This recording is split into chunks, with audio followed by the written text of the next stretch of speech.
அப்புறம் என் போனை வாங்கி மெசேஜ் பண்ற அதுக்கான எவிடன்ஸ் தான் நான் வச்சிருக்கேனே. 17ஆம் தேதி இதே வீட்டுல இங்கதானே இருக்காரு. அதாவது அவர் காமிக்கிறாரு என் கூட இருக்கிறேன், அன்னுன்யமா நான் இவளோட தான் இருக்கிறேன் அப்படின்றாரு. இந்த இன்சிடென்ட் நடக்கும்போது நான் பிரெக்னண்டா இருந்தேன்.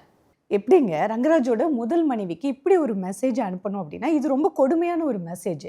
எந்த ஒரு பெண்ணும் சரி ஆணும் சரி இன்னொரு பெண்ணுக்கு இதை பண்ணவே கூடாது. ஏன்னா அது அவர் காமிக்கிறாருங்க, என் கூட தான் இருக்கிறேன், என் கூட தான் அவர் இன்டெப்தா இருக்கிறாருங்கிறத காமிக்கிறாரு. அவர் என்கிட்ட என்ன சொல்றாருன்னா, உனக்கும் எனக்கும் பிரச்சனை வரணும்னு தான் ஸ்ருதி பிரியா இதெல்லாம் பண்ணுறா அப்படிங்கிறத தெளிவா பேசுறாரு. அது சண்டை வேற. நாங்க 365 நாள்ல 300 நாள் நாங்க லவ் மேக் பண்ணுவோம் இன்னொரு பொண்ணுக்கு அனுப்பி ட்ரிகர் பண்றது தானே அனுப்பிச்சிருக்காரு. உண்மைதானே அது.